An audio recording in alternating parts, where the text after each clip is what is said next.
You got this and you got that, and you gonna murder this one and murder that one. Talking all that bullshit. I'm gonna put it to you like this, yo. This is for the nerds, this is for the brainiacs, this what we deserve. Go ahead and play it back, you ain't gonna touch me, you not gonna do nothing, you are not above me. I bet you wish you was me, I know it, I know.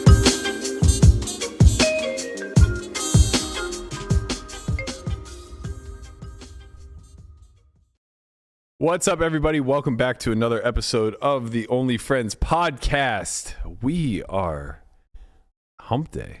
We made it halfway through the week. Almost. Finally Wednesday. I've asked myself at least 5 times this week. It did feel Wednesday? Like it. Yeah, it did feel like. I thought it was Wednesday yesterday. I thought it was Wednesday all day yesterday. Weird. All day. Gotta tell you. Strange. Man, got the tortoise shirt on. Yeah. Landon's ready for World Series 3 years ago. Sleeve Monster came and got us over here. Nom, nom, nom, nom, nom, nom, nom. Yeah. Do you know what this is from? Oh, man. I do. That's a logo. Kennywood? That's Toys R Us. Yeah. It's the Toys R Us. Oh, Toys R Us. That's what it Toys is. R Us. I remember that. Yeah. Giraffe. You remember? They were still a thing? Toys R Us was a thing when I was a kid. I remember when they went out of business. I remember when they went out of business too. He was 3. I was a little older than that. 4. Really? Yeah. I feel like I was like 8. Nah, they probably went out of business when I was 8. 2010 or something like that. Yeah. Well, now they're on a shirt. Bup was probably already on it. Yeah, now they're on a niche shirt. 2017. Oh, wow. 17? Yeah. I felt like it was here's way the thing. before that. Because they basically, like, all the most of the stores are probably gone leading up to then, and then they eventually file for bankruptcy at a later date. So it's not like, right? Like maybe just they were closing out of stores all across the country. I mean, they might have been like out of retail like a decade Maybe. prior and just had an online Right. So site. when do you think Blockbuster was? I was literally about to do that. I was going to see if you guys could guess the year they filed for bankruptcy. 2013. I bet it's like 2020 or something like that. That they filed? Yeah. I don't think 2020 because the documentary on Netflix. Actually, sorry, it wasn't even a documentary. I think it was just like an actual movie. If I had to guess, I would say like 2015. Very close. 2013. Yeah. There you go. Oh, they're kind of out ahead of it. Netflix was still sending DVDs out at that point. Oh, yeah. 2013. Oh my God, I got it. Yes, I know. You nailed it. We did it. In order to escape $1 billion of debt. That's sick. How do you get $1 billion in debt buying movies? I was saying, how is this even real? Like, if a human ever did this, they would just get cooked. But if like a business does this, like, oh, like you're good, you know, $1 billion. What's $1 billion between friends? Well, just imagine you have a product, right, that you sell in a store, and you have stores literally all over the country, and then in the blink of an eye, nobody wants that service anymore. And the product that you sell is effectively depreciating. Right. Like, they're effectively cars. Movies. Yeah, because once the movie gets a little bit older, people aren't. Not even a little bit. Like, you know, there's like a 6-month window where you can charge a premium. Right. After a year, for sure. How is Redbox still a thing? Have you guys seen those? Those are still I do around. still see them at like movie stores. I mean, it's just like grocery stores. Yeah, because there's no overhead. Yeah. Very little, right? You just literally put a box up outside a store and right, Billy. Where the fuck are they getting the DVDs? From Blockbuster. They still make DVDs. Why? I don't because boomers are still alive, bro. I guess so. You think this, right? That's true. I'm still selling Walkmans with like where you stick tapes. That's different. It comes full circle. Okay, yeah. You know, now that's like part of the cycles, aesthetic. right. You know, it's like retro. Mm-hmm. Yeah. Like yeah, I feel like that's something like people my age would do. Like just have a Walkman with like headphones on for no reason. So what happened to you? Wait, hold on a sec. All right, so you made that face like I'm the idiot when I asked why they still sell DVDs, and you said because boomers. Are you implying to me that they still sell CDs? Yeah, they still sell CDs. You can go to the store and buy an album. Yeah. Stop it. What's an album? What's a store? I mean, they do for vinyl stuff for sure. Vinyl's different. Again, it's like cyclical. It's full circle. People like Vinyls are vinyl are collectors. 100% you can now. go to like if you went to like Target or like I can go get the tape. If you went to Best Buy, you could go get a DVD, or you could go get a DVD and a CD. I'm almost CD positive. and music at Target. There you go. 35,000. There it is. Taylor Taylor Swift's first one on there. Unbelievable.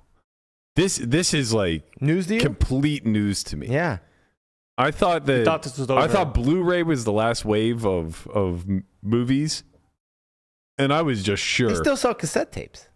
No. They don't. There's 17. Yeah, Taylor Swift's got her own CD section. Yeah. Maybe it's only Taylor Swift. She's keeping the CD. Yeah. The CD market alive. Like if you go to Walmart, it's literally only Taylor Swift. Could be. I know records are still a thing. Yeah, but again, that's like cyclical. Like some people just love records, and they started like reproducing vinyl too for like modern music. Right. Yeah, like the old It's a collector's item too. Right. Which honestly, maybe CDs are becoming that. the thing is, But they're like, not as cool. with vinyl, it makes sense to me because like you're gonna have an entire like sort of studio setup. You There's know, like a you're gonna have. machine that like played the record player. It's a yes, machine. yeah, you're right. It's a machine, but like It's also a collector's thing. right. A lot of right. people like to just like have the album, have the cover and as a give it a little smell, liner notes, if you will. like mahogany. Yeah. I mean, it's like the same thing as like someone have like a grand piano in their house, right? Right. You don't need that But like huge nobody's ass doing piano. nobody's doing this with CDs. You know, nobody has their like Sony boombox set up in the back of their house, and they're walking very gently with the white You gloves don't on. know. Maybe you don't know that. No, Like we maybe know like this that's like people our age who like have records now. There's like a young or like an older No, like a group of like No. people that like No, Brian, want CDs and they listen. Stay they're like, far they away. sound better on a CD than they do on my Spotify. Brian has somebody in mind when he's talking about this right. for sure. It's his mom. No. She still Brian has has, the. like, one Definitely has the DVDs probably. I bet your parents still own a car with a CD player. Michael Jackson, I don't think so. $85. How old is their car? Like 2019 or something? I don't know. I don't think. I recently rented a high end car too. It was not a. It's a BMW, right? No. Oh. That was different. You got a Range Rover. Yeah, I got a Range Rover. That's right. That I was never gonna say got not a used. 4Runner. I got a Range Rover to drive to Brian Head, and then I couldn't go. And I thought it was relatively new, and I looked. It was 2017, which newish. Mm-hmm. Had a CD player in it. And it was like annoying to set up. Was the it aux. multi-disc CD player? No. Remember the CD changers? that you have in your trunk. I never And you had understood to put them in your trunk. I never understood those You never understood them? Why? because What if you want to like just swap out like a CD while you're like instead of like fumbling for one while you're trying to do it, you just click a button and you're onto the next.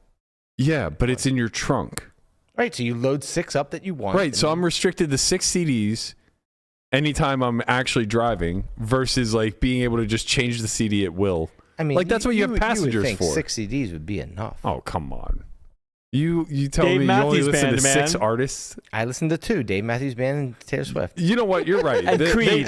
They So definitely. 3. Now the problem is they have so many goddamn albums that I don't know which ones to And choose they're from. all bangers. Narrowing it down to 6 would be hard. Okay, you got me. They definitely had you in mind. Folklore for sure. would be in there.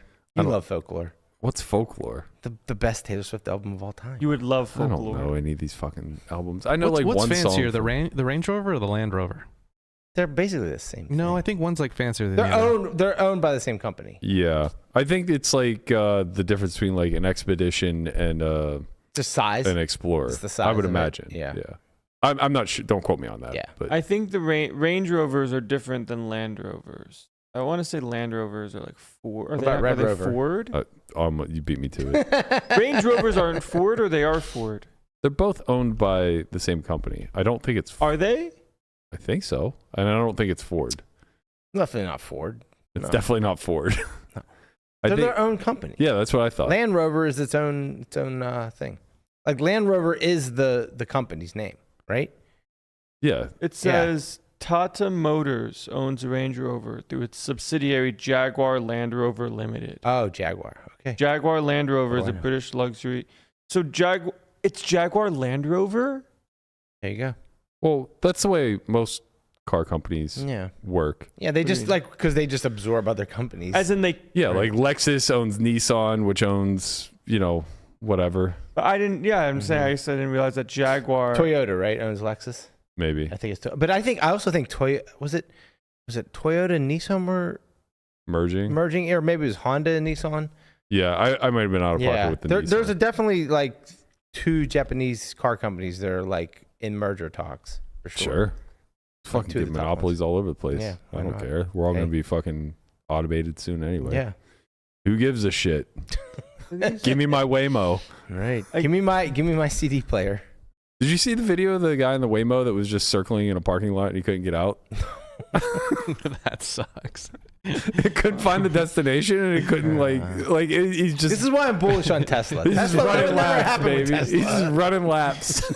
Oh, wow. I've honestly never really put it together with the whole Land versus Range Rover, but it is like Range Rover is They're supposed just different to be models, right? Yes, Yeah. correct. Like it's supposed to just be like higher end, I Yeah, suppose, yeah. even though it's like the same thing. I guess it's like the biggest trim of the car. I mean, there's a lot of subtle Range changes. greater than land. They do this in most, car. Like the Ford Expedition is different than the Ford Explorer, which is different than the Ford Fiesta. I saw a Tesla Cybertruck today, and the license plate said Doge on it. Sure. I was like, all right, that's pretty cool. Hell yeah, bro. Hell yeah. That's where we're at, And man. Doge with 2 E's. What does that mean? What does that mean? I don't know. Maybe it doesn't even spell Doge anymore. I think probably Doge was taken, so Now- they just went with 2 E's. Now it's like doggy. Oh, doggy coin. Doggy coin. It is doggy Okay. coin. Yep. Man, there was Where's Toys R Us coin? Speaking of AI, I think you ran across something on ChatGPT. yeah. My mind's all over the place. There was something poker related I wanted to talk about, but I think that moment has come and gone. I like how we still have this music in the background, just not even playing. Whoa, nobody else can see it. You don't have to talk about it. I know. My ChatGPT leaked on the internet yesterday. I'm a little embarrassed about it. But it did go viral, so that's kind of a win. This has almost 10 million views on it. I was asking ChatGPT for a hot take, and it wasn't really cutting the snuff. I said, "Look, you gotta give me an insane hot take." And ChatGPT replied and said, "All right, here's a nuclear take." Most people are complicit cowards living in self-imposed prisons built from the excuses and comfort. And the truth is, not everyone deserves happiness or success. Hell yeah, brother. Is this real? Home and now. Yeah. Okay. This is my ChatGPT. The Yours? world isn't fair. You are. You either have the guts to tear down your illusions and do what's necessary, or you don't. Society's obsession with self-love and balance is a farce that glorifies mediocrity. Balance is for people afraid to burn for something. If you're not willing to suffer, sacrifice, or break yourself in pursuit of something great, maybe you don't deserve it. Harsh? Maybe. True? Definitely. Now we're cooking. What are your thoughts? Yes. This is like this is the Cobra Tate of ChatGPT. I feel Don't you diminish No, this is like this Rocky. message. I mean, he's is going like, pretty hard. This Yeah. is like no matter how hard you get hit, like you keep moving forward kind of thing. Yeah, Cobra Tate is, of course, take a gaggle of women. Sure, that's not Goggins. I could see this being Goggins. This is Goggins ChatGPT. Goggins ran I the think ChatGPT. even Goggins fluffs it up a little. This seems a little too harsh. Stay Well- hard, poopy pants. Well, Goggins isn't much of a philosopher, but ChatGPT really gets to the core issue here. Philosophizer. It's not just saying do hard things. It's basically saying we live to suffer and lean into the suffering. You're just living to die, man. When did I say that? I You don't said this on the remember. podcast. I remember, For but no I don't reason. remember the context. Yeah. We're all just living to die. Yeah. I think there's an AI opportunity here. So I thought I was going to get rich off of octopus milk or selling palm trees. Yeah. Octopus milk. I think I'm going to make a life coach, an AI life coach that doesn't pull any punches and just talks to you this way, like just gives it to you. Well, as Super somebody harsh and really real. as somebody who has to sit in this room 5 days a week with me, how's it working out so far? You really want to replicate that? I mean, listen, you gotta hammer it home. Honestly, I do think that there's like a market for this in some capacity. I think it'll be short-lived, but I was talking back and forth with a friend about this yesterday because she also posted this on her Instagram. She's like, "You stole my post," and I was like, "I didn't even see it," but great minds think alike. Poker pro Miguel Gonzalez, I didn't see it. And we were like going back and forth, and I was like, I don't remember how the conversation devolved, but I was like, how many guys do you think use ChatGPT either to get prompts, like proper prompts for sexting that they can then send a partner, or straight cut out the middleman and just sext back and forth with ChatGPT itself? And she was like, I hope none. I was like, I will take over 1%. I'll for sure take over 1%. Under 10 for sure, but like over 1. Mm-hmm. And then it dawned on me, like, what if you just curated like different avenues of ChatGPT, right? Like, there's an entire OnlyFans market. I mean, now this is getting into the Cobra Tate stuff, but like there's this whole OnlyFans marketplace out there. And the biggest issue that each of these girls struggles with is scale. Can't answer all the DMs. Obviously you can't be sexting with multiple dudes at once. It's a big waste of time and your mental energy. And automate it. I would think so. Yeah. Like automate. What? I mean, if we get like, if we develop OnlyFans girl ChatGPT and we just pump it out to these women that are, brother man, this really has been cranking. A thing. Has it? I mean, for sure. Brother man, this. It was sort of the premise for that Joaquin Phoenix movie, right? Where he was like in love Her? with. Yeah. I never saw it, but kind of. Great movie. But like he was aware that he was talking to. Oh, you're saying that they would just be. Yeah, I'm saying we do this for the creators. Some people are so rich, just like making these. But I also They're not even real people. They make fake people. I also think like what Landon's talking about, because that's the next step, right? Then you just cut out the creators altogether. You cut out the human. You just say, hey, like let's just find AI pictures of like hot girls and have them talk to people, and by them it's just the algorithm. Right. So you create an AI girl. Yep. Human race. You create AI nudes. Yep. You create AI chat prompts. Yep. And then you just turn this fucker loose on the internet. We're never going to procreate. And then you get to like... Maybe not, Brian, but we got $1 million idea here. And then you get to change like the freaky level, you know? Our idea to end the human race. Who gives a shit? No, but like this is already We're gonna be happening. rich. This is literally already happening with like the model like AI girlfriend, where it's like people want to feel like they have like a companion, and it's way easier than talking to someone. Do you think it's know. more reasonable if the person understands that they're not talking to a real person? It seems pretty dubious if they think that they're developing a connection with a real human and it's actually an AI. Well, did you see it at CES? They had the like an android, like a and it was like, just like literally right. But hot again, girl. like that's not a human. Right. Nobody could dupe themselves yet. Oh, sure. Right now sure. you do. Sure, but my point is, 30 years. on the internet, you have that level of anonymity where you could pass an AI off as a person. Yeah. And look, man, loneliness is it's a big problem to solve in the world. There's a lot of dollars attached to that. Yeah. Yeah. But then are we putting the creators out of business? And do we care? I think the creators are going to eventually just go out of business anyways. Did you see this OnlyFans creator in the UK yesterday broke a record? No.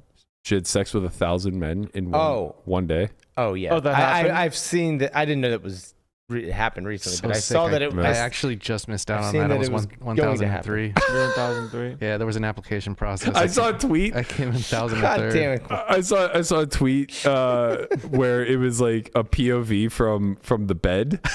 And it was just like two legs. Yeah. Like all you could see were two legs. And this guy standing in the doorway, and it said, This is number 775. He really thought they had a connection.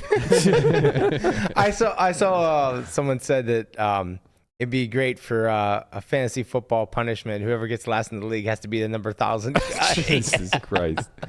Yeah, the conversations that have spun off of this are pretty wild. Like I found myself going, it's like a fun human experiment to me, because I just don't really have an opinion. Like I truly don't care. I don't care if somebody wants to sleep with 1,000 people. Like Godspeed. Yeah. You're doing what you want to do, and it seems like it's gonna be hell on your body. But is it the Lord's that work? has to have a lot of psychological effects. Yeah, maybe. Who knows? It might have physical effects. Point is like not my place to judge, and I truly. Like you're not hurt. It's an isolated incident. They didn't it's not make you number hurting. 789. You know, like you're not involved in this one. Even if I was, I willingly chose to do that. Right. So it's like I really don't care. But man, people care. Holy shit, do people care? People care about anything, and they care a lot, one way or the other. So I found myself down a Tim Urban rabbit hole. The Wait But Why guy. Do you guys? Yeah. You're familiar. Love Tim Urban. So he put out a very loud virtue signal tweet, kind of like quote tweeting if you can find it, see if you can go up. But he was like quote tweeting her interview or whatever post. What was the coitus? Tim Urban. At is wait but why. Yeah. On Twitter. X. Sorry. So he like quote tweeted her post coitus interview. Which was also hilarious because I think that like if I remember correctly, she like did the interview with like her boyfriend. Like, wow, strong. It's just like, man, that guy should have some opinions. If anyone gets to have an opinion, it's this guy. Yeah. But bold strategy, Colin. But he basically like quote tweeted it and said like, you know, I don't see anything wrong with this, and was comparing it to a bunch of other things, which, you know, somewhat analogous, maybe not a perfect 1-to-1. And the hilarity that ensued from my perspective, because I obviously I already think he's like super virtue signaling, and I like Tim Urban a lot. It's like this tweet doesn't need to be said, in my opinion. Like, just let it run its course. Sit this one out. You don't got to white knight this one for the lady doing OnlyFans, you know, having 1,000 random sausages show up. He said, unpopular opinion, is this different from the people who run insane? Wow. Well, you got Ironmans? in 1,057 men. Oh, I got duped. Is this any different from the people who run insane Ironmans, win a hot dog eating contest, or hold their breath for 17 minutes, or swim naked in the Arctic, or any other extreme test of physical endurance? If it's on her terms, why should we be outraged? So the last part I agree with. If it's on her terms, why should we be outraged? Right. Totally agree. Wholeheartedly agree with that. Those analogies, they fall a little short. There isn't a lot of psychological damage or toughness. I mean, you know, there's some mental toughness with like eating hot dogs, I would imagine. You know, you got to push through some barriers. But I don't think it's lasting. You know, I don't think like 6 years down the line, you're like, God damn it, man. Still traumatized. That 200th hot dog it just fucked me up. That glizzy was That's no what good. she said. Right. Right. Well, possibly. But like when you get into the comments of this thread, it turns into like it turns into like the heathens versus the evangelicals or the evangelists immediately. Just like, do those hot dogs have daughters? Like, what? Oh my God. What are we talking about here? Yeah. So it immediately just like jumps to the what if she was your daughter conversation. Right. It's like, are we doing this? Like, can we just have the internet be a place? I thought X was a positive place these days. Didn't Elon turn off the doom switch? No, He said he did. he lied. He said the algorithm. He lied right to your face. He said the algo believed him. is now it's now switched to Of course Care I lied. Bear. It's poker Phil. He said it's now switched to Care Bear. Now who's getting duped? Yeah. I've seen nothing but positive takes outside of the Steelers. Oh, yeah. You don't follow Pirates Twitter, huh? Not yet. I don't follow Steelers Twitter either, Pirates for what it's Twitter. worth. Here's the thing. They follow me. They follow you. It just randomly starts to show up. We have a very special guest today that we're going to be bringing in shortly. Very special. Andrew Barber is going to be joining us. We're going to be following up on his New Year health journey, which isn't really a New Year thing. He's kind of been at it for a while, but he's got his results from his DEXA scan. He did a VO2 max test. We're going to talk about his journey using semaglutide and all the other biohacking mechanisms that he and I have delved into. But before we get to that, there is I quote tweeted this this short little clip from Dr. Rhonda Patrick yesterday, talking about the effects of sauna. And I want to beat this drum a little bit louder again, because I just can't express enough how much of a game changer it is, and how much the science has moved in the direction of pointing towards it like just being the ultimate biohack in the last 5 or 6 years. So I think I got my sauna 2018, which at that time, I think the like popular notion was any heat stress is good heat stress, which is true. That's still proving to be true. But there was also like an attachment to like infrared is able to get like deeper heat penetration than others. I think that has since largely been debunked, and it seems like just the heat threshold is what matters more than anything else. So infrared just doesn't get as hot. Anyway, point I'm trying to arrive at is I got an infrared sauna in 2018, and I've used it probably on average 200 days a year since. And I just can't say enough about it. Best sleep aid I've ever come across in my entire life. It's, anti-inflammatory properties. I look spry as a spring chicken, Right not now? a day over 41 as far as I'm concerned. Yeah, there you go. Spring chicken. But she was in this clip, she's talking about how they're able to do more studies now on all cause mortality and the correlation between the reduction of basically death and sauna usage.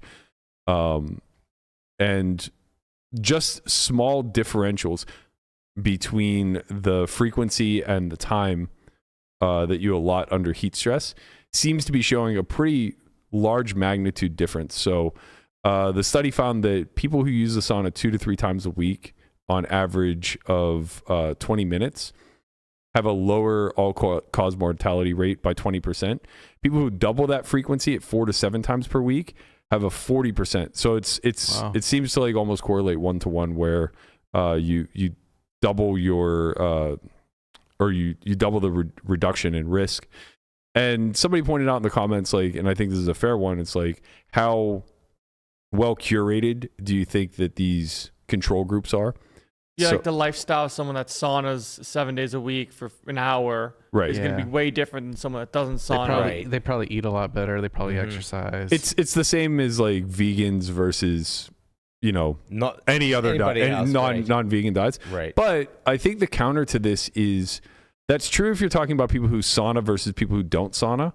I don't think that's as true at the extremes with people who sauna 4 to 7 days a week versus people who sauna 2 to 3 times a Right. week. That's true. Right? Yeah. Like if you're getting it's if you're it's going basically 4 the difference times a between like week. me and Landon. Right. Like I'm pretty much every day. He's a little more sporadic where it might be like 1 to 3 times a week. And then sometimes it's like every day.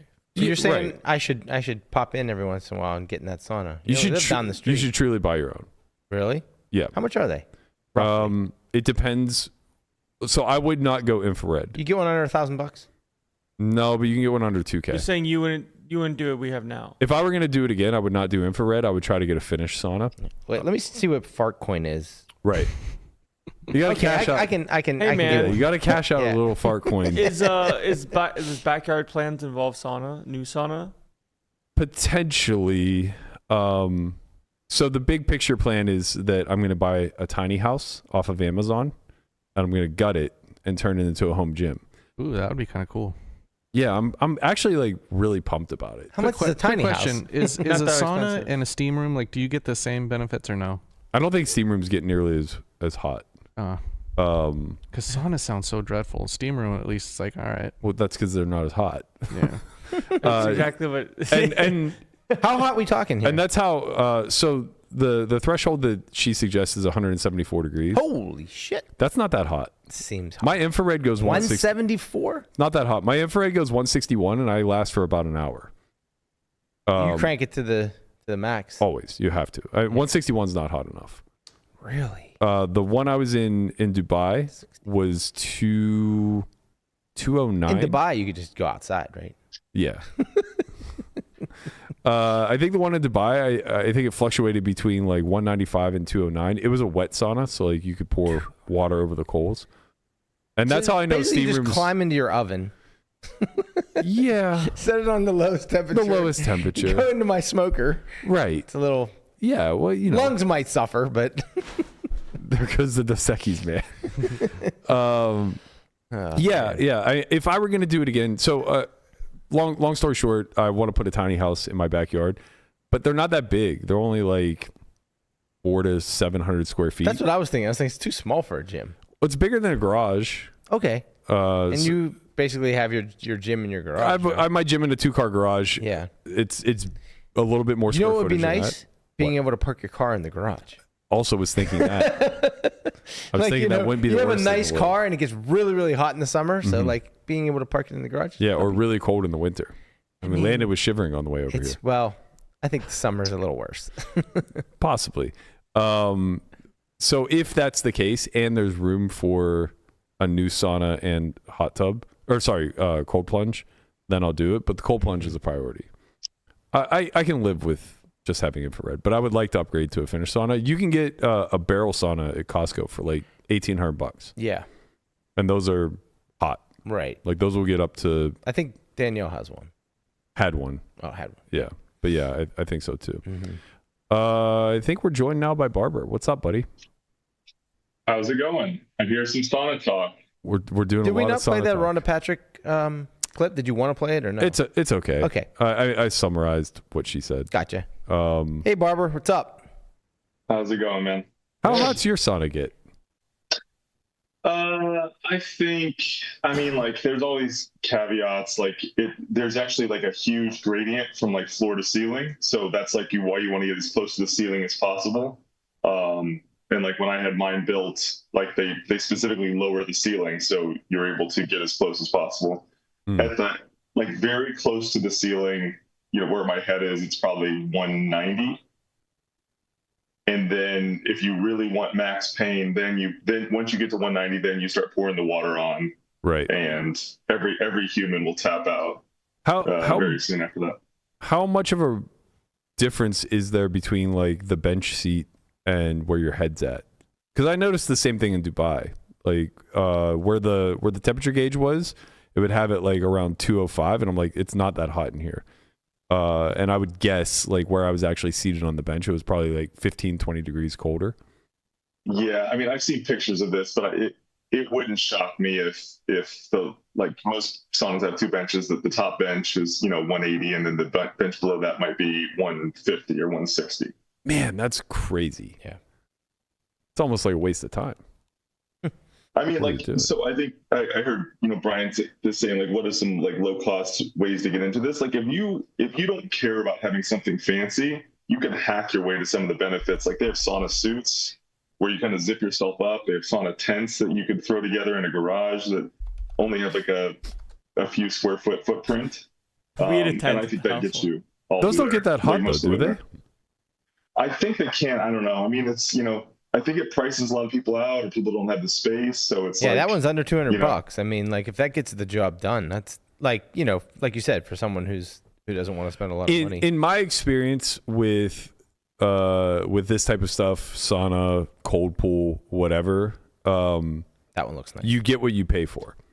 Like that makes sense. Yeah. That one looks like the one in the house. yeah, it's an infrared That's one. basically the price point you said. Yeah, Just shy of 200. yeah. I think just shy of 2K will get you something very serviceable. Again, I wouldn't like be pumped about getting an infrared. Also, infrareds are so much cheaper now than when I bought it. Mine was 5K for a 2-seater. Jeez. Which now it looks giving like them away now. yeah. I mean, it's very clear that the notion of That's that kind of what size has happens, changed. right? Anytime there's like a new, I don't want to call it a fad, but like a technology or something, like it's super expensive, just like TVs, right? Yeah. Like you wait a year and then they go down. Well, they in were price. trying to replace what is clearly irreplaceable, which is the original finished sauna that is just going to be a lot more effective. Yeah. They figured it out. We're trying to play catch up. But like with cold pools, I did the same thing where it was like, okay, well maybe I can find a way to get filtered water, not filtered, but like non-stagnant water, so that I don't have to replace it every single day at a cheap cost. And it's like there's ways to do it. You can buy a chiller, you can buy all of these things, and it might only cost you $1,000 instead of like 8K or 10K for the nice one.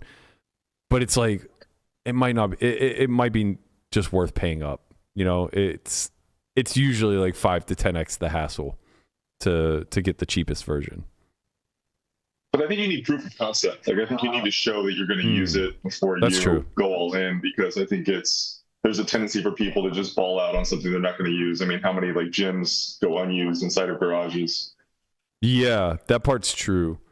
I think I have the opposite mindset. I think when I spend a lot of money on something, I force, like either I've already committed to it, or it becomes something that I force into my routine because I feel so monetarily attached to it. That makes sense. I feel like I've said this a lot to you, but like, do you think you're representative of the average? No. Okay. No, and I know, like, even like this, like onboarding cold plunge or whatever, it's like, okay, so you've already been doing it for X amount of years, time to upgrade to something good. It's like, Exactly. yeah, of course, like this is a no-brainer for me, but yeah, I wonder like what the relationship between money spent and the desire to use something is. I actually think that like the money spent can sometimes crowd out. Like there's this economist early, like Tyler Cowen. He has a pretty successful podcast, Combos with Tyler, and he talks about this the totem theory, that oftentimes people will like use a purchase as a substitute for action because they feel like they're scratching the itch. Like, oh, I'm making progress towards a goal, but like the purchase isn't making any progress, but it gives you the feeling that you're making progress. Yeah, that's actually okay. I could see that. What comes to mind is I bought Munker like immediately when it was released. I don't know, 2017, 2018. I've never opened it.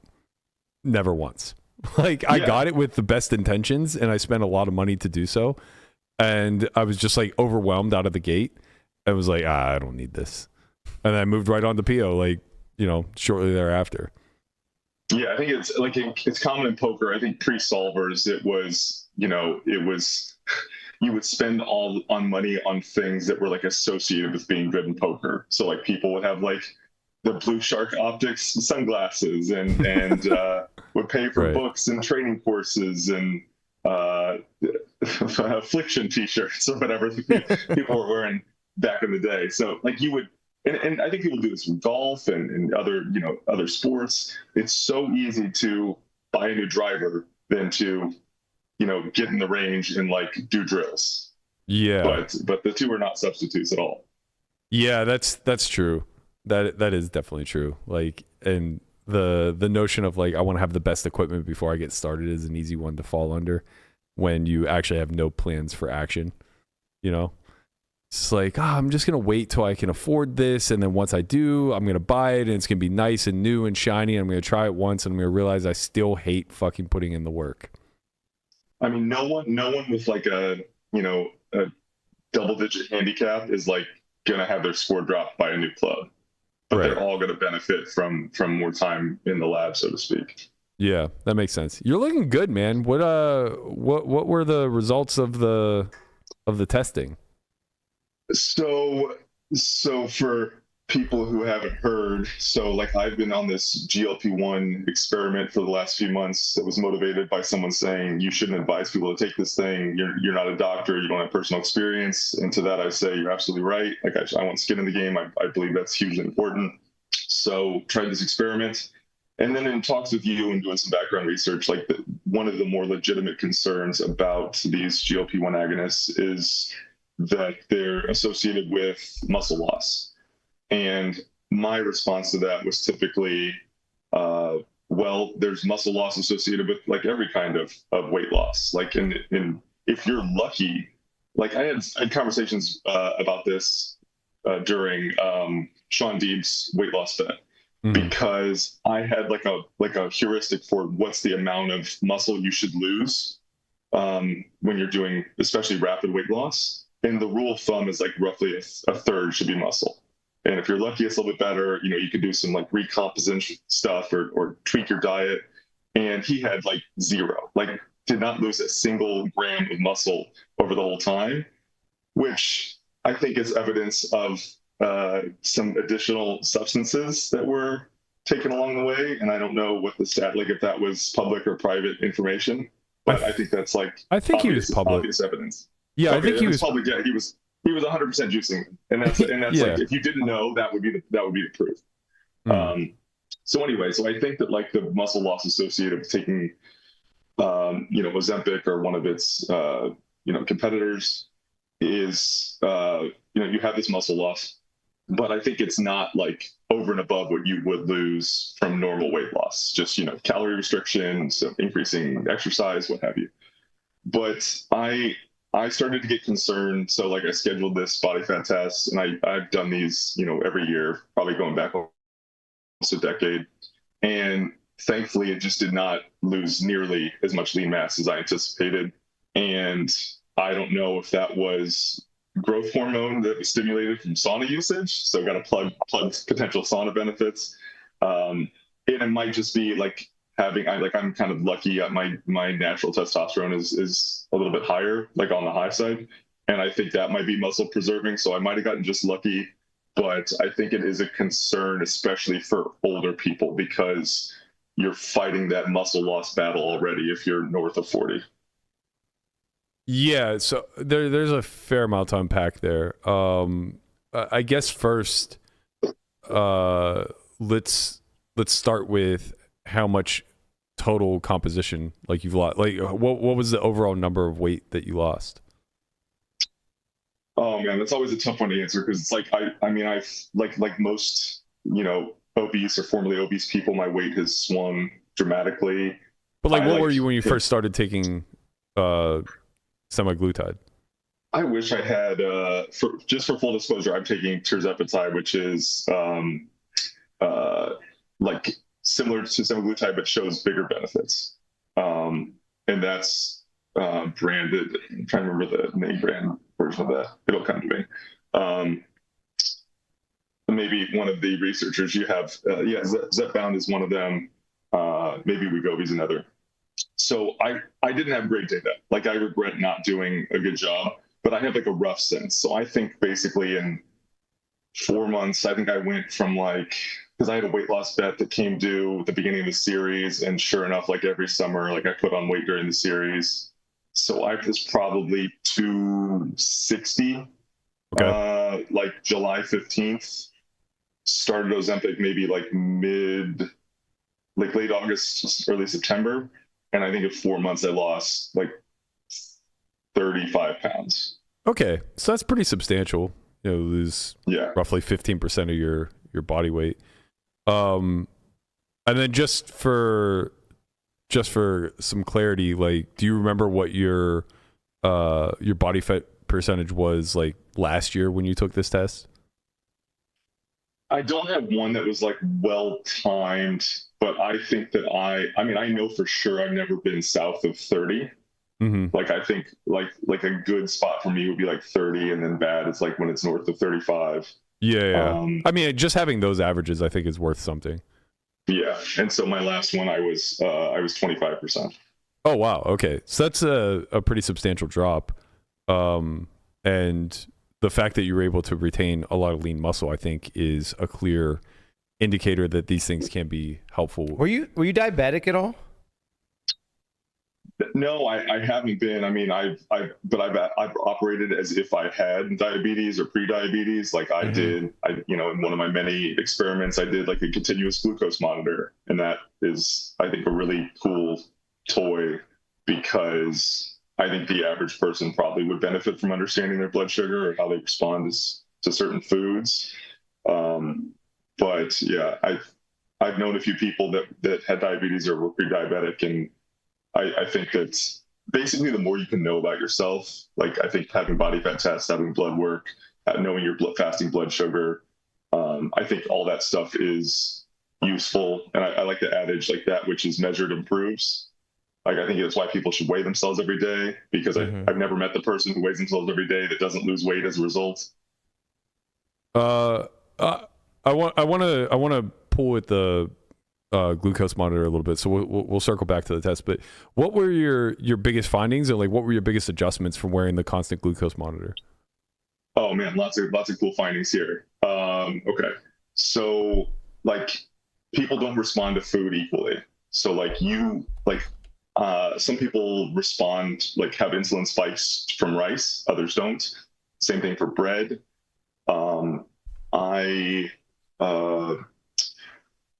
had this bizarre spike from like steel cut oatmeal with butter. I mean, like basically like what's supposed to be one of like the nut breakfast you can have. Yeah. I mean, just and like all the good stuff in it, like berries and butter, and like should have been muted, like the insulin blood sugar response. Massive spike comparable to what I'd have with like candy or soda. If I like allowed myself those things. So Yeah, it like was north. It was, I think it was like over 140 or 150, and my fasting blood glucose is like 80. So it was out of control. So I haven't had oatmeal since that day because like I'm afraid of it now. Go ahead. Well, going along those lines, like how important is it to understand these spikes? Like what detriment comes from eating a food that will temporarily spike your insulin like that? I mean, like you could feel lousy to kind of get into the weeds a little bit. I mean, like the amount that's necessary. Like I'm convinced that one of the better things you can do as a human is try to reduce the area under the curve. So like if you do have a spike that you want to bring it down right away, you don't want to have elevated blood glucose for like a long period of time and then slowly drop it. Right. That was my understanding, which is why I was a little unclear why the constant glucose monitor was helpful. So, okay, so you want to see like how you can prevent spikes in the first place, and then you want to see how quickly you can get them down. So what are some actionable findings from this? If you're having a meal that has like protein, fat, carb in it, load it fat and protein first, finish with carbs. Total path dependency on what your blood sugar does, whether you have carbs first or last. It's like a game changer, and it's such an easy thing to do. Like if I've heard this. Yeah. Go ahead. I was gonna say I kind of heard the same thing where like they say like if you have a meal you should eat your vegetables first, then your protein, and then your carbs. Is that like a similar thing? No, that you're talking about? I think you want to get like the protein and the fat. Like protein, fat first. You get like a twofer here. Yeah, you get like you get the muted response. It's like you have like this buffer for the carbs that are going to come later. You also get like the satiety because most people who like done keto or something or have had a lot of like a protein. Like you can only have so much steak before you're like uncle, no more. Right. I don't feel the same way about French fries. Right. Yeah, you just keep eating them. Potato chips, just keep eating them. Yeah, exactly. So I think you get the two for there. Another one is if you can take like even just like a short stroll after meals. Like my wife and I, before we moved to Pittsburgh and it got really cold out, we would always do like a postprandial walk, finish dinner and then go for a short walk. That has huge benefits in terms of dropping blood sugar. So like those are two really easy things. Like you don't even have to change your life very much. 10-minute walk after big meals and front load your fat and protein. Yeah, it's interesting because I've considered doing the constant glucose monitor a bunch because I think I have a suspicion that I'm sensitive to foods that are low on the glycemic index. I've always had a sneaky suspicion that like I'm particularly sensitive to carbs in general, but maybe more so specific carbs. Like I would not be shocked to see that like brown rice sets me off. You just feel different when you eat them? Like you can actually like probably feel your spike? It's more so that like when I'm not consuming these carbohydrates, I feel very differently. And I don't know if it's a positive correlation between the food and feeling sluggish or just like, having a day and feeling sluggish or whatever. But I just have this sneaky suspicion that like when I eat a protein, there's plenty of meals that I eat that it's like just meat. Like I'm on the go. I have a quick piece of chicken or whatever, and never anything. But like as Barber's kind of mentioning, like when I pair that together with a full meal, like when I have eggs and rice instead of just eggs, when I have a complete meal of like steak and potatoes and maybe less so potatoes. I'm not so sure that I really feel it all there. But the point is like when I consume, and it could just be the larger consumption of food as well. I feel very, very differently than I do otherwise. And I also like try to hack this. I've tried to hack this a bunch in the past where, like insulin's great for muscle building. So like if you're going to the gym, like bodybuilders will like eat candy between sets because it gives you that insulin spike, which then leads to the promotion of muscle building. But I've tried to hack this where like, okay, well, it's like if I think I'm sensitive to oatmeal, like I'll just have a little bit of oatmeal before the gym. But it hits me in a way that isn't effective. Like maybe I'm priming my muscles to build, but I'm also just like foggy in the head and don't want to do the thing anymore. Right. And I often wonder like how much of this is controllable, and maybe the constant glucose monitor is a a good thing to look into, because like you, my fasted insulin levels are low 80s, if not sometimes below. What is the monitor? Do you just something that's you just what I was wear? about to ask, because I always understood that you had to like that poke goes on your you? finger or something. I mean, Barber can speak more to it, but you wear it on your tricep, I believe, and it like inserts. No. Yeah. So the old way was the finger prick, and I think that I mean, there's a bunch of research like saying like the more frictions there are for health interventions, the less likely people are going to do it.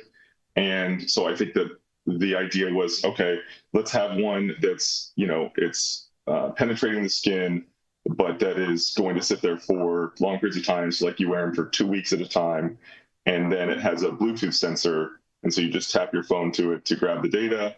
It stores up to 8 hours, and you can just monitor your blood sugar basically 24/7 for 2 weeks. That's really cool. And then they encourage you to kind of like log your food as you're using it, and then you have these realizations. But yeah, Matt, I think that there's a lot of people that are carb sensitive, and I think that anyone who's like crashed after breakfast, like I grew up in the era as you probably did, of like having cereal every morning. Yeah. And like what a terrible thing to like do to kids before you send them off to school. Right. But if carbs ever hit you differently, like early in the day versus having them post workout, like that's a sign, I think, that you're carb sensitive, because like the body handles carbs so much better after a workout, to your point. Yeah. The irony is I grew up not eating breakfast. I literally never ate breakfast. And even to this day, I very often don't eat prior to like 1 p.m. and I work out fasted all the time. And my trainer's always like surprised at how much better of a workout I get fasted versus like midday post meal, because it just doesn't, scientifically, it just doesn't like add up. Yeah, that's how I am. Like when I work out, I get up in the morning, I have coffee, and then I work out. Yeah, Like, very similar. Yeah, I don't like, and if I don't, then like, and I go out throughout my day and I eat, and then like it's like in the evening, I'm done. I'm never gonna do it. Like, Right. You know what I mean? And as far as like being primed for optimal performance, that doesn't track, right? Like your muscles are not saturated with really anything at this point. They're mostly just depleted. You wake up and you're dehydrated, you're fasted, you're all of these things that don't really promote like the growth. whole morning exercise scam. Not scam, but like if you're gonna do it, it's better than doing nothing. But it's better to do it when you're I mean, able to perform the traditional notion is cardio in the AM, weight training in the PM, right? Like once you've primed your muscles and everything, because you're in a fat burning state when you wake up, you're in a more anabolic state as you get later in the day. But I find the opposite, and maybe it's just a sheer motivating factor where I don't care what my muscles want to do; it's what my brain is primed to do. Stay hard, poopy pants. Yeah, and it's like when I wake up, I feel okay. I think there's some shitty conventional wisdom in this area. So like, the best time to work out is whenever you want to work out, right? Like you shouldn't try to, shove yourself into a schedule that's not going to work for you. But also, I just think this idea that the body is not adaptable, the fact like the body couldn't possibly build muscle because your workout was too late in the day, or because you didn't have carbs within a certain window after.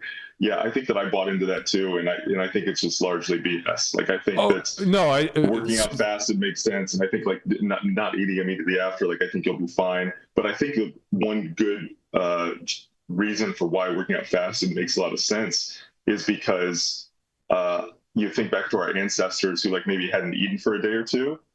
And they were hungry, and they're like a lot of people say their vision improves, like their reaction time improves when they're fasted, because you've got to eat. And I think that we associate physical activity, or like our body is perceiving physical activity as the pursuit of food. Right. Yeah. To be clear, I'm not advocating for meal timing. I think that's largely been debunked. And taking that a step further, like the notion of like refueling post workout and stuff like that. I think that there's been recent science that demonstrates that you remain anabolic for like nearly 24 hours post workout. So you have like a very, very wide window to actually offer your body all the things that it needs in order to repair muscles and things of that nature. But more so, I think it's more about like what you aim to get out of the workouts, like from a performance standpoint. Are you looking for body composition? Are you looking for strength, power, and conditioning? Are you looking for maintenance? All of these things are going to be kind of influenced If by. you're looking for all of that.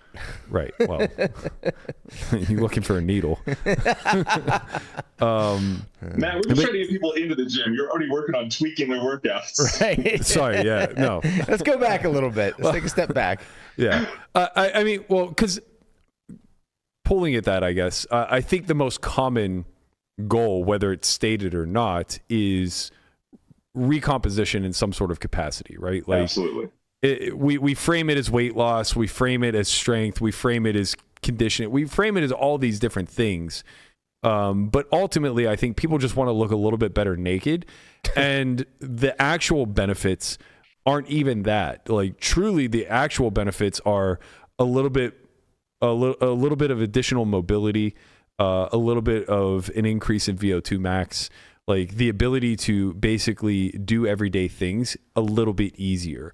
That's the ultimate. Energy levels are up. Yeah, that's like the Longer big life. benefit. I mean, don't sleep on the biggest one. You're going to live longer. I mean, this is the thing I try to emphasize. Quality of life too. I forget if I meant, quality. I mean, like, I really like Peter Attia distinguishing. I'm not sure if he deserves all the credit for this, but this is like the language that's used in the book. Lifespan versus health span. And lifespan is the number of years you live, whereas like health span is like the quality of those years. And you're trying to maximize total health span. And exercise is the greatest, longevity drug that we have. It'll probably never be topped in our lifetimes.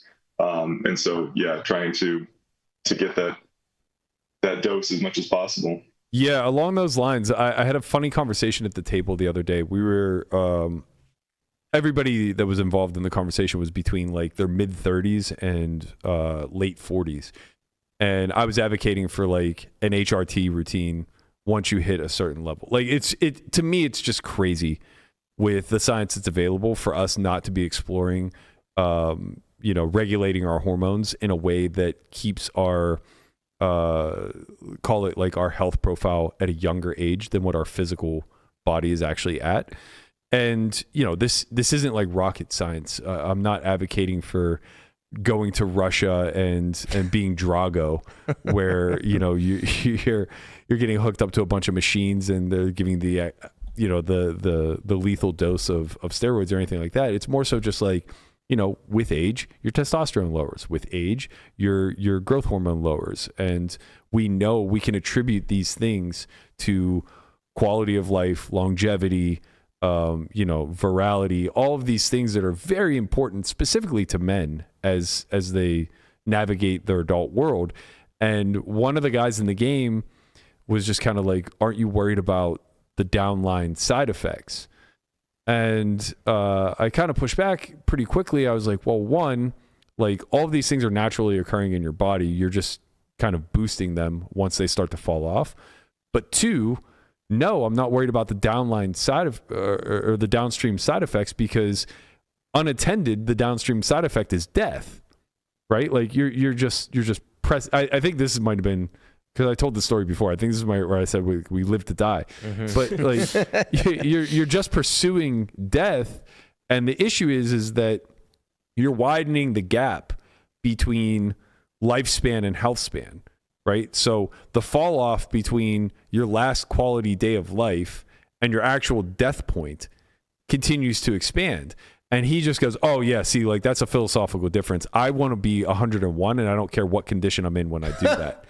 And I'm just like, why? Yeah. Like, if you told me. Good luck with that. Right. It's like if you told me that I could sign up to die at 62, but I would feel the way I feel right now, versus I could live to 82, but the additional 20 years would just be steady decline day over day, I would take the 62 100% of the time right now, unless there was like a notion of, but within that 20-year span, they might develop new some sort of technology that can rejuvenate you, right? Yeah. But like, if you just gave me the binary choice of like, you can feel great on the day that you die versus like you can spend a decade dying. Right. I'll take feeling great 100% of the time. Like, I don't ever want to be a dysfunctional human being.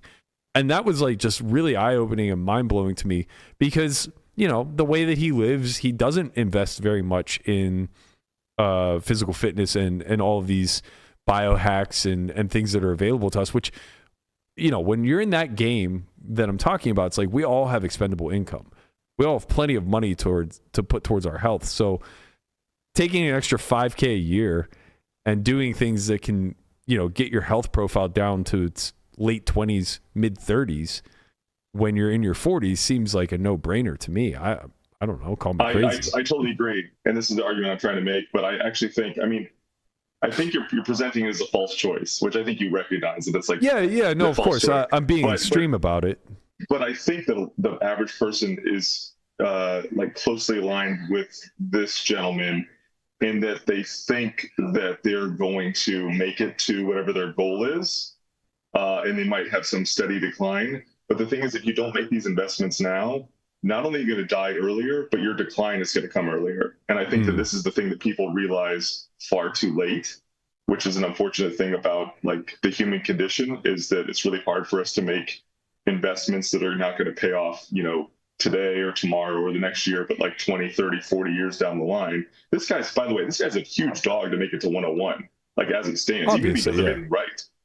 Right. And that was my counterpoint to him. I said, well, the difference between us here is that if I change my philosophy, I can just stop all the HRT. And sure, there might be some side effects I have to deal with, but like that's life.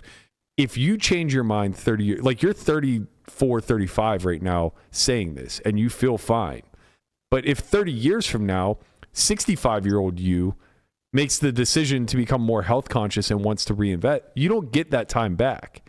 You know what I mean? Like you're from that level of health on and that level of decline on. If you've lost a ton of muscle mass, if you've lost bone density, if you've lost all of these things that are, attributed to longevity and virality and all these other things, you don't get that youth back.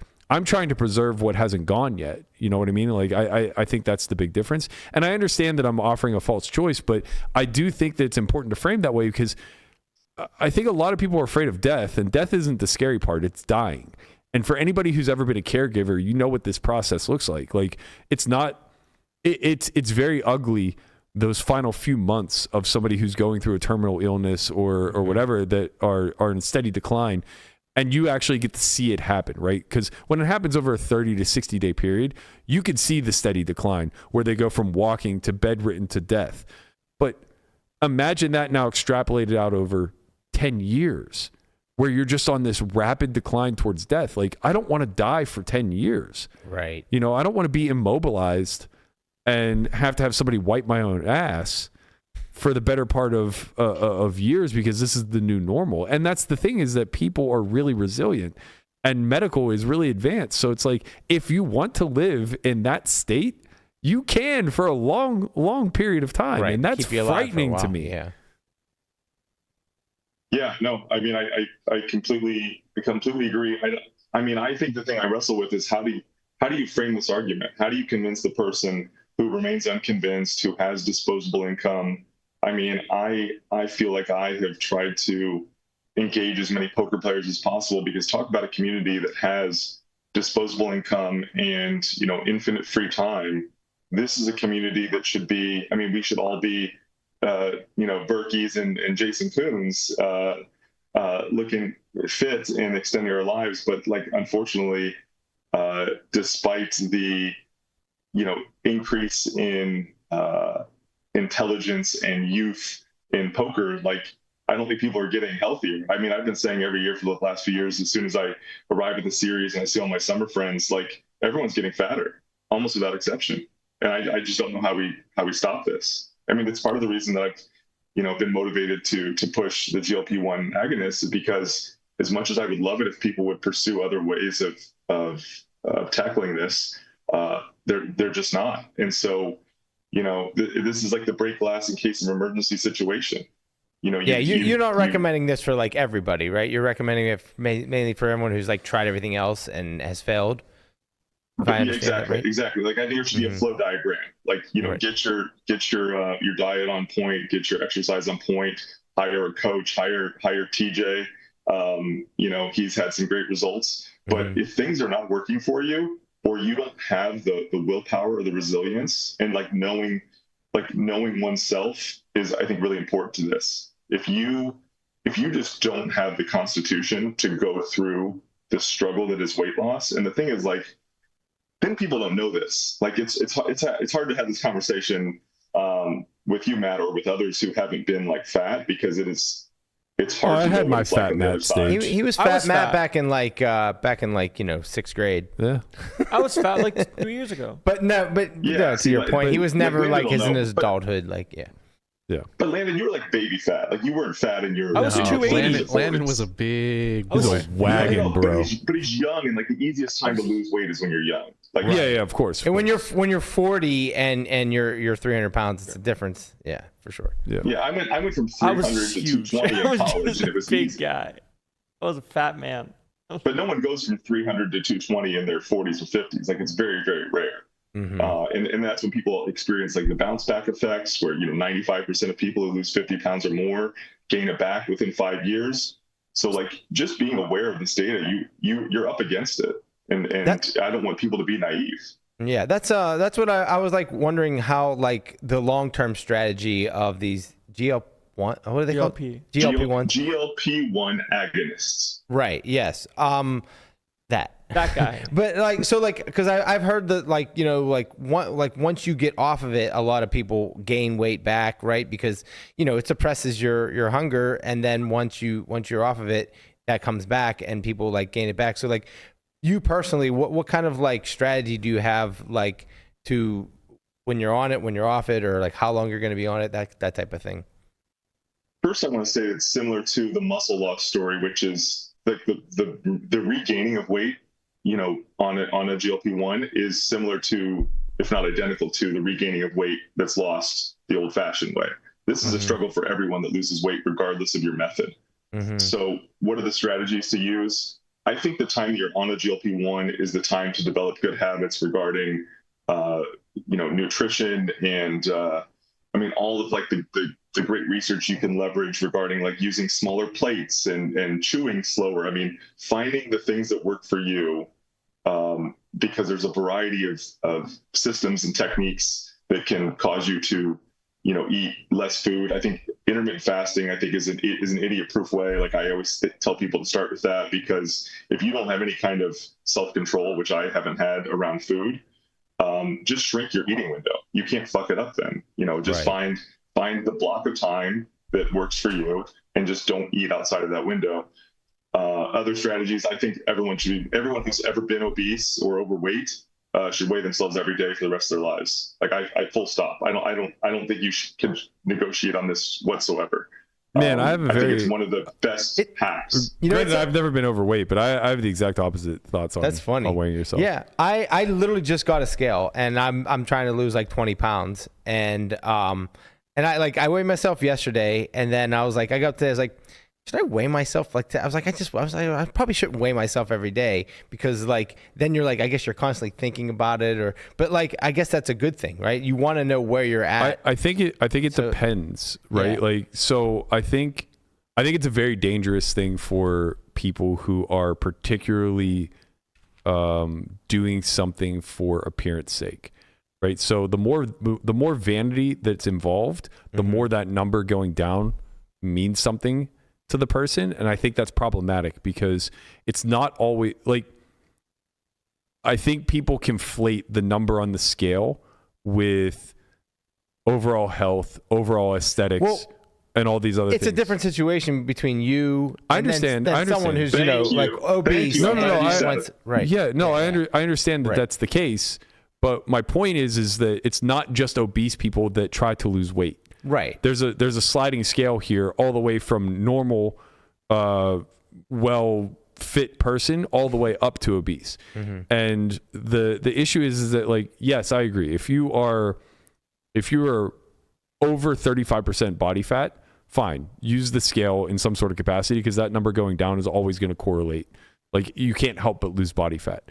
But the closer you get into the 20s, the more that becomes dangerous. And I guess I'm speaking from experience of having like had relationships with not a lot, but like a handful of women that have had eating disorders, of course, where they obsessed over the scale. Oh yeah, for like sure. you had to take it away from them. I think that's a completely different thing than what Barber's talking about. No, I understand. Right. I understand. I guess what I'm saying though is that it's an easy trap to fall into, to overlook the fact that like your weight doesn't matter specifically enough without the context of like muscle mass?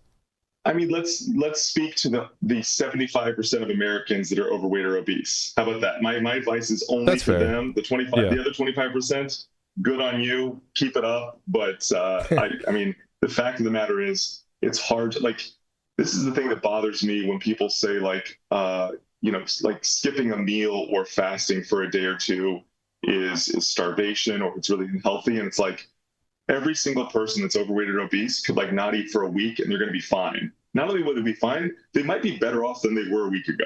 Right. And I think that we need to like shed these notions of like, you have to eat 3 square meals a day, and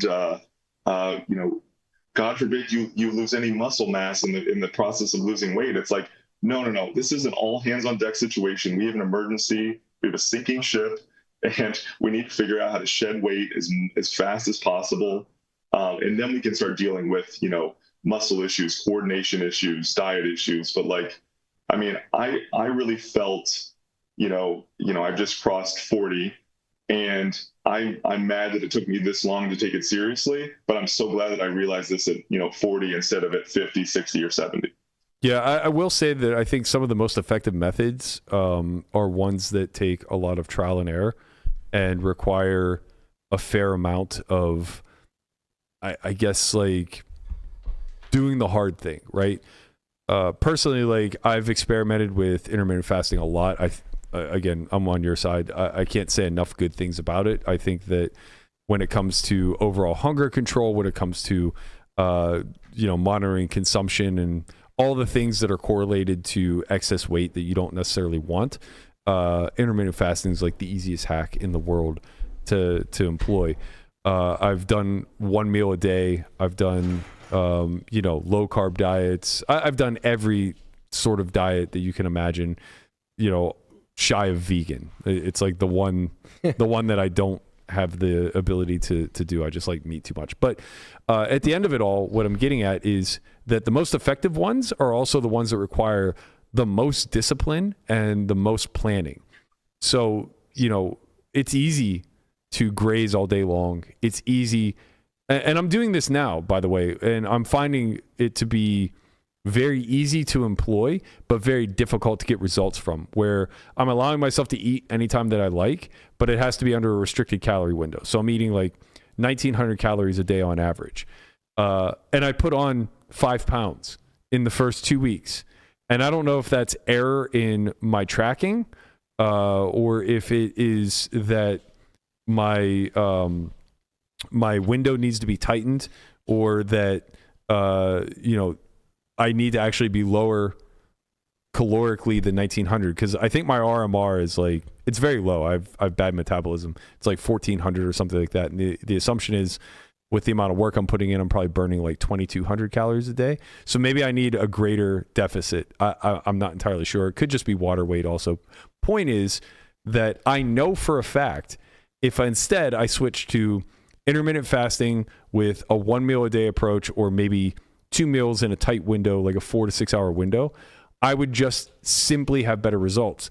But the amount of time, effort, and discipline that requires, alternative to not having to think about it outside of tracking the macros, it's night and day. And I think that this is I think this is where advocating for the GLP-1 kind of comes into play, because that allows for the execution of these non-native strategies, right? People don't just naturally, not in today's world anyway, maybe at one point in time we did, but in today's modern era, we don't just naturally go 20 hours without food. We don't naturally just eat one large meal a day with a couple small snacks or something along those lines. But, from my understanding that this is a pretty big appetite suppressant, it could be the catalyst that helps build these good behaviors and allows people to have lifelong sustaining strategies that are actually pretty executable once you get into them. I mean, mine's a little anecdotal, but it worked really well for me in 3 months, nearly 25 pounds. And I know my window was still pretty big. I mean, from noon to 8 p.m., but it worked for me. Yeah. But you would always eat a lot at night and a lot in the I would morning. eat all right? So day. you cut out like the Yeah. two biggest times where you were like probably overeating. So like you which is good. Like I know your window was big, but you cut out the times where you were probably overeating a lot. Yeah. Yeah, we definitely needled them on the window, but I think that if the disasters were occurring before noon and after 8, like that must have been like the mechanism by which it was operating. But Matt, to return to your point, like I think that the way I've been trying to sell, because it just seems like it's a losing argument every time I try to pitch this class of drugs to people, is I can't shake this notion. I mean, something I've been thinking about a lot over the last couple of years is I think that there's no important skill to build or cultivate or improve than discipline. The problem is like it seems to be like largely genetic. Like some people are just like Matt, you seem to have it. Like you seemed like you were going to make a rule for yourself and you're going to follow it to a T. And I think most people are not that way. And so it's like, given that that's the case, how do we hack our way around it? And, you can read people like Goggins and Jocko and hope that takes, but I think it's really like a trivial fraction of the population. GLP-1 is injectable discipline. And not only does it have benefits dietarily and appetite-wise, but like they're showing it's effective in curbing addictive behaviors and people who are suffering from addiction to opiates. So like, I think it's basically this hack to get to being a disciplined person. And I think in the midst of actually experiencing what a disciplined lifestyle is like, you might have the chance of being able to carry that forward, if you're off the drug, which I think is ultimately the goal, although some people disagree with that. Yeah, just to play a little bit of devil's advocate, I've heard, and I don't know, like I said, I haven't done a lot of research or anything, but like I'm sure you have, but like going to the addictive nature, I've also heard that like it counteract, like, so like if somebody has an addictive, like to food, then and it suppresses that, then when they take these GLP-1s, they create a different addiction, like to something else, because they have an addictive personality in nature. I don't know if you ever heard any kind of like stories or anecdotal things about like that situation. I have not experienced that, but the thing is, anyone who has been overweight or obese, when I say that these drugs quiet the food noise, most people, if not all people, know what I'm talking about. Mm-hmm. You don't think about it all the time. You forget about meals. You start eating when you're hungry rather than when it's considered time to eat.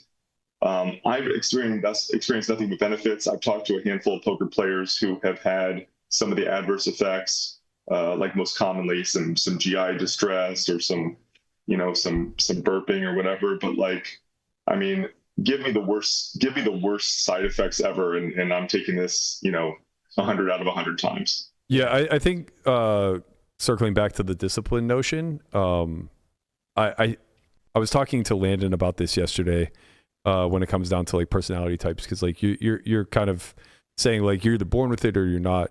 I think it might potentially be a lot more environmental than that. I think by nature we're all born resourceful, so we lean into whatever's most available to us in our environment, right? We have a resourcefulness about us where if we have abundance, then we gravitate towards abundance. If we lack or we have scarcity, then we figure out ways to be okay with that type of thing.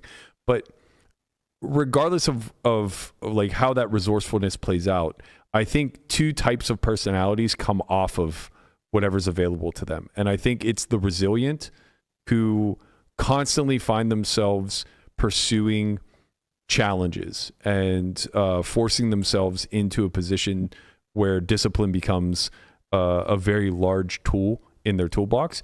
And then there is the reliant.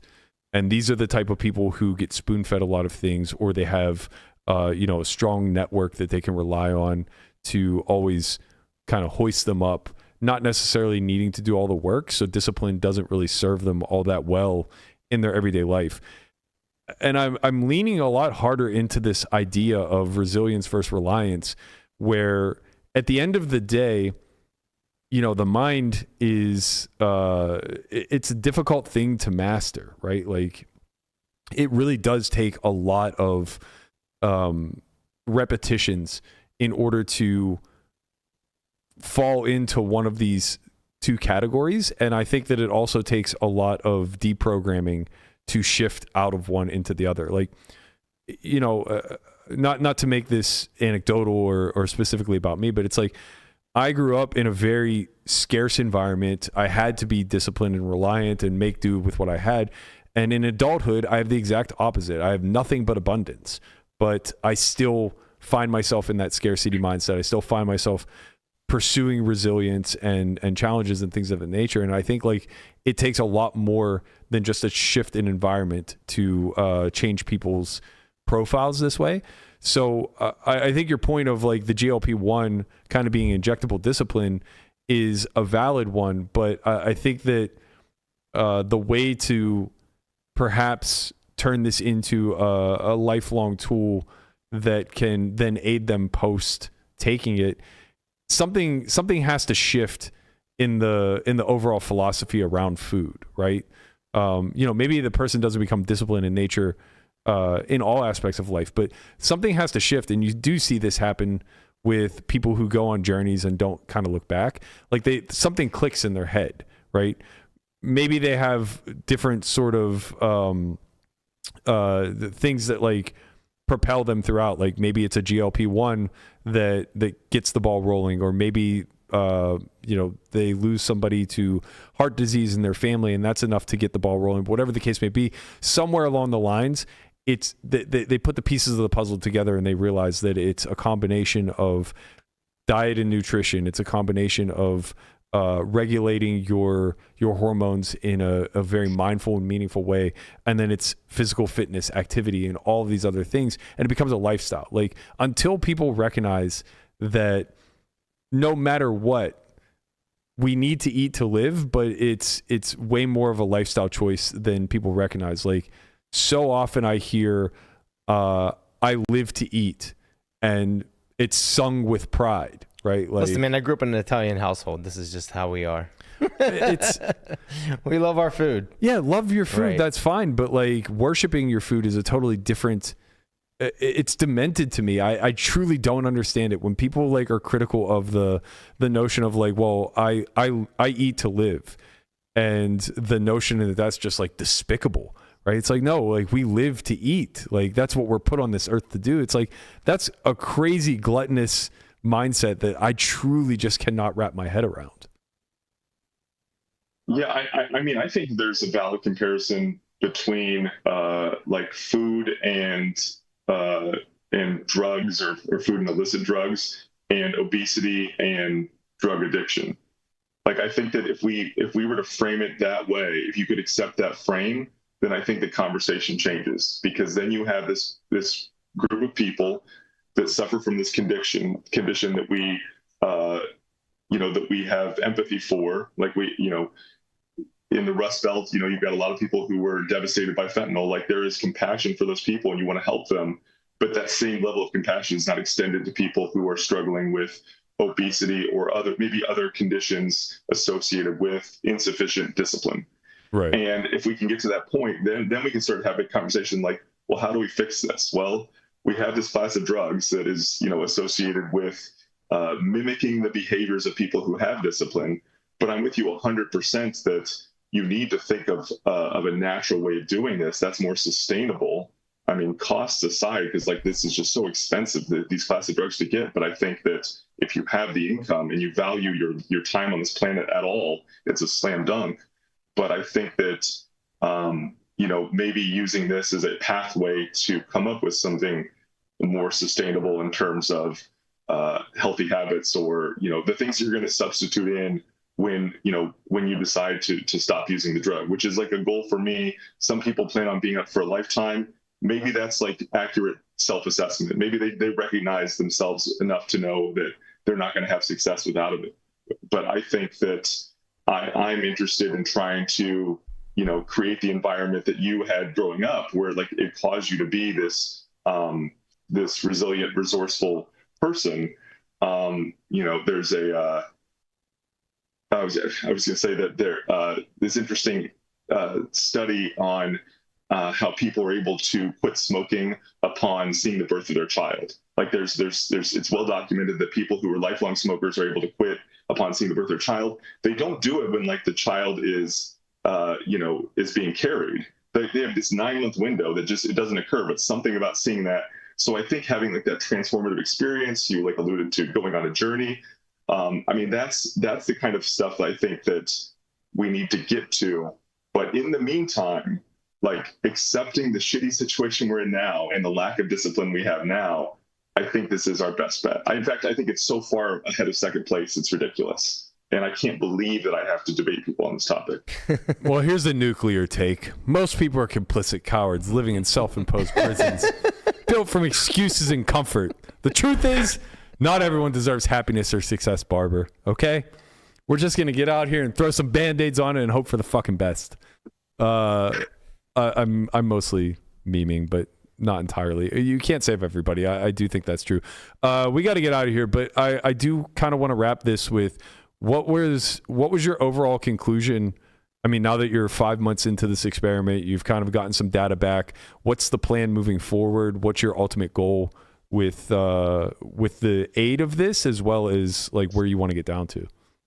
All right. So in 2025, I really want to get stronger, put on some more muscle. I am dabbling with opening a body fat testing place in Pittsburgh, because there's currently not a single place in Pittsburgh where you can get a DEXA scan. And so I think there's an opportunity there, and I've explored that. So I want to do that. And what I want to do is integrate that with a bunch of other of the tests that Peter Attia has in Outlive. So like the stuff that's associated with longer life, grip strength, dead hang, push-ups, farmer's carry, like all this stuff. And I just like this idea. I mean, very much in the early stages, crazy idea, but like basically a business called Standards, where everyone tries to make progress towards achieving standards that are associated with long, healthy lives. Man, that's so great and so niche that I have low confidence. But you have ideas like me. And I recognize them when I see them, where it's like, that is such a great fucking idea. It just feels such a low need because there's so few people like you out there. Yeah, it's frustrating that one of the things I've realized in this research is there's some serious gatekeeping of a lot of this stuff. Like, I mean, you've like pursued, kind of concierge medicine. We've talked about this. Mm-hmm. But the fact that you can't get a body fat test without a script from a doctor is insane. The fact that you can't get blood tests without a script from a doctor is insane. So yeah, I mean, I think that I would kind of democratize this stuff. People should know, the fact that people know more about their cars with tune-ups than they know about their own bodies is mind-boggling. And so yeah. I kind of want to change that. Yeah, and honestly, like I think that might be the biggest issue, is that currently, whenever it comes to like going to what's it called? Like when you go to a general doctor, what are they called? Your GP? Yeah, general practitioner. When you go to a GP for like a checkup or whatever, it's like going to a Jiffy Lube for a tune-up on your car. It's like they're not equipped for that, right? Like they just kind of give you the once-over and ask you to cough and make sure that you don't have any lumps on your nuts. But like they're not giving you the full workup. Even when they order blood work, a GP is only going to check for like a couple of things. Yeah, you'll be lucky. Like your testosterone, they don't do. Yeah, I was gonna say you have to ask for the hormone panel. Ask, they're mainly gonna look at like your cholesterol and right. Yeah, they're just gonna look at a couple lipid things panel that are kind of thing. Yeah, they're gonna look at a couple things that have some correlation to heart disease, and they're gonna slap you on the ass and send you on your way, in spite of the fact that you're clearly, just by the eye check, 100 pounds overweight. It's like, basically, if you walk into a GP and you fill out the form and you don't do the bad things, like you're not a lifelong smoker, it's crazy to me how many pages of your family medical history they ask you to fill out, only to get you in there and like do absolutely nothing to see where your current condition is. Yeah. Like the notion that heart disease is more likely to be genetic than environmental, to me seems crazy, right? Like I'm sure that there's some genes that have a correlation to like the big four: heart disease, metabolic disease, my mind's cancer, and I can't remember what the fourth one is, but I'm sure there's some genetics there, but I can't imagine. Diabetes. Yeah, diabetes. I can't imagine that it's the overwhelming leading factor. It almost certainly has to be the lifestyle that you choose to live, and it's never scrutinized. You know, like they don't ask you, because people also aren't honest. But it's like they don't ask you why you're 30 pounds overweight. They just take for granted that you're a 40-year-old husband with 3 kids who has a stressful job, and like just say, all right, well, you're not going to change your lifestyle. So did your dad die from a heart attack? It's like, yeah, he fucking worked in the coal mine his whole life. Died from a heart attack. You know, he died from black lung or whatever the case may be. Yeah, I mean, I think I'm going to play devil's advocate. I'm a little sympathetic to the medical industry, because when you have as many people that are overweight and obese as we do, like when does the blame fall on the individual and not the medical system? Because no, of course it does. The U.S. has largely decided that we're not going to be a paternalistic country. We're going to let people, choose their own path, which is why I think like this whole like Make America Healthy Again,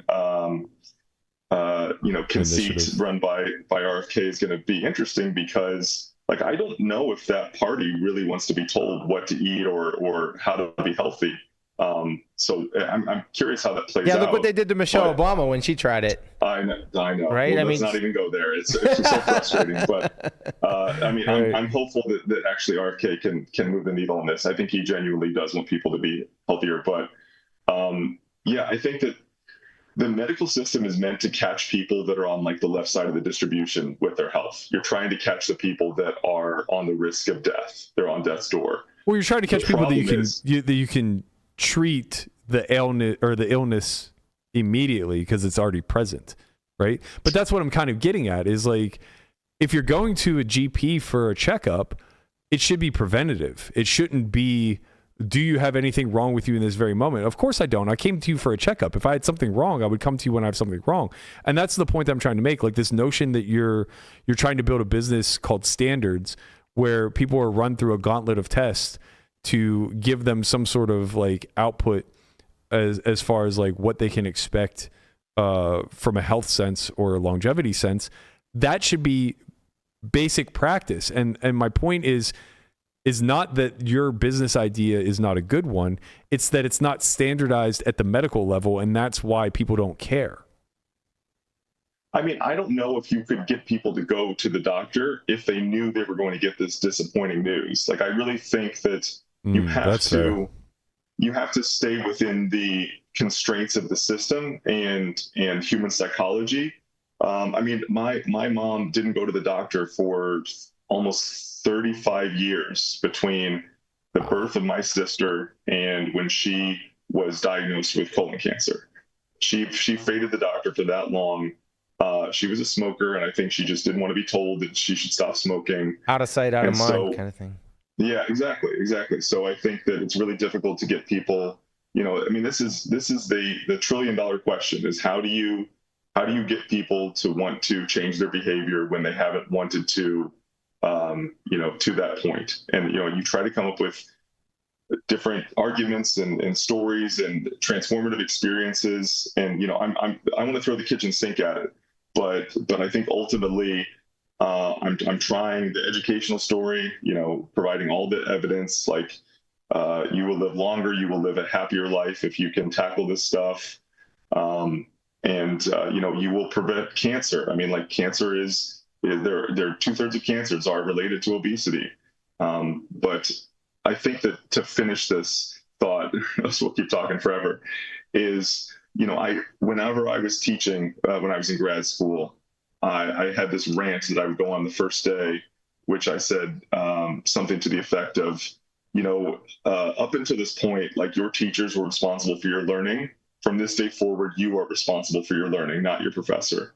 And I think that we need to have the same conversation with related to health. Like today is the day which you have to decide whether or not you're going to be a healthier person, because it's not going to be your doctor It's not going to be your president. It's not going to be your family. Like, you ultimately have to decide if this is something that's important to you. And I can't imagine having resources and time and not wanting to dive into this. Yeah, I think that's a good point. I mean, obviously everybody has to opt in. I guess what I was arguing in the counter is that health is a part of everybody's life, whether you choose to opt in or not. And we could set better standards for the default. Like, I think by default, currently in today's American landscape, the default mechanism is unhealthy. I think the default mechanism leans obese. I think the default mechanism leans towards vices, towards stress, towards, all of these things that have a clear negative correlation to life and health span.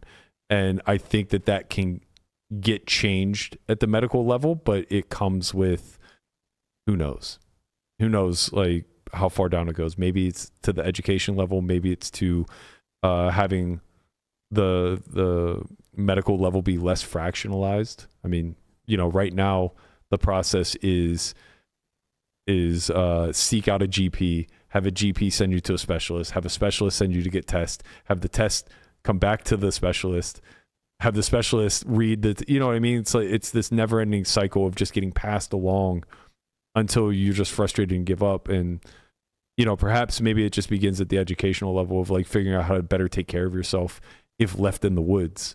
But I don't know. I think the system is, like, quite broken. And you look at other places around the world where they don't live in this poor of health and they're nowhere near as prosperous as us. It just strikes me as very odd. I share your cynicism about the health system. I don't know if they deserve blame first and foremost. For what it's worth, like, obesity is rising everywhere around the world, even in places with socialized medicine. So I think we're just ahead because of our wealth and abundance and just the cultural stuff, the lack of walking and the larger portions.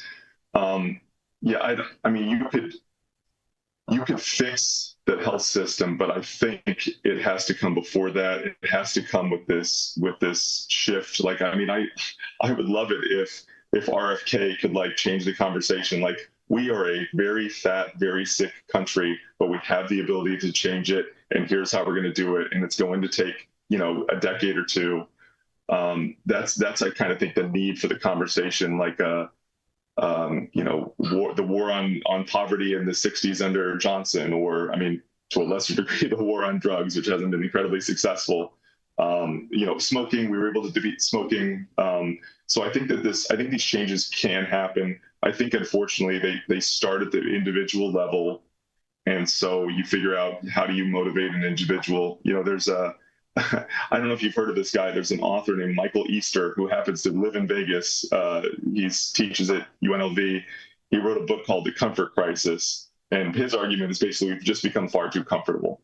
And that thesis really, I think, resonates with me because of all of the abundance in our life, all the advantages. If you don't want to ever walk or move or lift anything or do anything hard, like, that's very easy now. That was not the case 100 years ago. Right. And so I think trying to shake that up as much as possible and get comfortable with getting uncomfortable, which is why, like, I push sauna and the cold plunge and workouts and, like, trying to push your upper limit, because I think there's spillover effects there. I think when you get better at tackling hard things, life gets better. Yeah, I mean, I subscribe to that. All right, we're going to let you out of here. Thank you so much, as always, for your insight and for being willing to run these experiments. Good luck on your journey. Yeah, good luck. Thank you. Always a pleasure. And if it's all helpful for anyone, feel free to reach out on Twitter or email me. I really want to help as many people as possible. Awesome. Love to see it. All right, Barber, we'll see you soon. One last thing to get out of here. I know that there was some news floating around yesterday that Leon from King's Casino had potentially overdosed. It looks as though the latest update, as far as last night, Tony G put out, said a friend visited Leon in the hospital in spite of being in very serious condition. The belief is that he's going to live. Let's all pray. So the the long and short of it is, I guess he was given some sort of anesthetic to help with sleep aid, and it was either misdosed or misapplied some sort of capacity. And it looks as though he was fighting for his life. He was airlifted by helicopter to a local hospital, but looks like he's going to pull through. No Good. Updates beyond what Tony G put out, but we'll see. So T's and P's out there for Leon. Get better, get well soon, my friend. We'll be back tomorrow. Same time, same channel, same place. Is tomorrow Thursday? Tomorrow's Thursday. Tomorrow's Thursday. I think someone's here tomorrow. I don't know, man. I don't know. Oh, Hunt's going to be here tomorrow. Oh, shit. Hunt comes back tomorrow? That's right. My memory's coming back now. I think he's coming to gloat about his Weekend Warrior. He might be coming to gloat about the Weekend Warrior. Hunt will be back tomorrow. Platt will be in studio on Friday. We got a fun week wrapped up for you guys soon. See you guys all tomorrow. Peace.